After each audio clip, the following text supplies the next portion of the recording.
जम्मू कश्मीर में बीजेपी के ग्राम स्तर के नेताओं को आतंकी निशाना बना रहे हैं। इन वारदातों के बाद 10 से ज्यादा बीजेपी नेताओं और कार्यकर्ताओं ने पार्टी से इस्तीफा दे दिया है।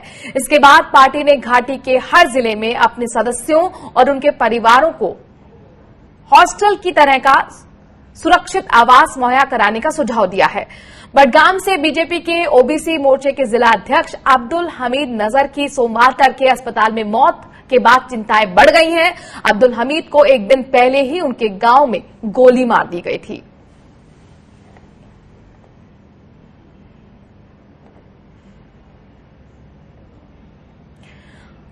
तो जम्मू कश्मीर से अहम यह खबर खासतौर से बीजेपी के लिए चिंता बढ़ाने वाली है। दरअसल बीजेपी नेताओं को जिस तरह से आतंकी निशाना बना रहे हैं, एक खौफ, एक डर,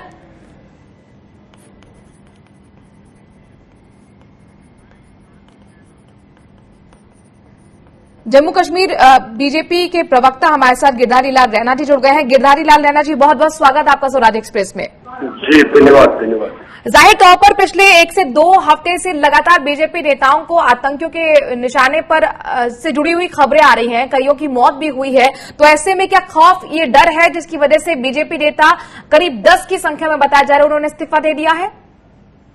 ये देखिए, ये एक टेम्परेरी फेज होता है। हम मानते हैं कि भारतीय जनता पार्टी की कश्मीर घाटी में बढ़ती हुई ताकत को देखते हुए और जिस प्रकार से 5 अगस्त को सब लोगों ने वहां जश्न मनाया है, जो डिस्क्रिमिनेटरी आर्टिकल के समाप्ति के 1 वर्षगांठ पर, तो ऐसे में पाकिस्तान और उनके जो यहाँ पर बैठे हुए पिट्ठू हैं, उन्होंने एक डर क्रिएट करने की कोशिश की है। लेकिन भारतीय जनता पार्टी के कार्यकर्ता बहुत कमिटेड होते हैं, बहुत डेडिकेटेड होते हैं।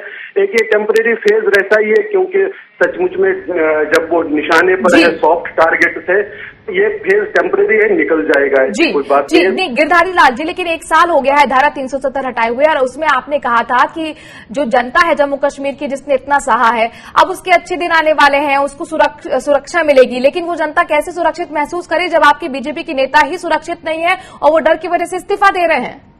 अगर आप देखेंगे कि एक तो जो परसेंटेज हमारे कश्मीर घाटी में लगभग 60 लाख मेंबरशिप हुई है, उसमें से आपने 10 नाम बताए जिन्होंने रिजाइन किया। मैं उसको मना नहीं कर रहा हूं, वो कर रहे हैं। ये पहले भी कश्मीर में हुआ है, जब होलसेल में लोगों ने पॉलिटिकल पार्टी से अपने को डिसोसिएट किया, क्योंकि जान सबको प्यारी है और जो सॉफ्ट टारगेट होता है ये रहता है उसको मन में। लेकिन मैं ये कह रहा हूं कि ये एक बिल्कुल टेम्परेरी फेज है। सुरक्षा के जो इस बारे में, इसमें कुछ चीजें ऐसी है कि जो शायद एसओपीज को फॉलो करने में कहीं दिक्कत हो गई। बहुत टेम्परेरी फेज है, ये एकदम पास हो जाएगा और जनता बहुत प्रसन्न है। पिछले 1 वर्ष में उन्होंने देखा हुआ है कि कैसे इस बदलाव के कारण क्या फायदा आम जनता को। 20-20 वर्ष से जो प्रोजेक्ट चलिए गिरधार जी, बहुत बहुत शुक्रिया। कश्मीरी पंडित भी आपके वादे को याद कर रहे हैं, लेकिन वो भी असुरक्षा के भाव की वजह से वहां शिफ्ट नहीं हो पा रहे हैं। और जनता को आखिरकार आप कैसे आश्वासन देंगे, कश्मीरी जनता को कैसे गले लगाएंगे, बहुत महत्वपूर्ण है, क्योंकि बीजेपी के नेता ही अब आपसे छिटक रहे हैं और यही वजह है कि लगातार इस्तीफे वहां से हो रहे हैं। शुक्रिया हमसे जुड़ने के लिए।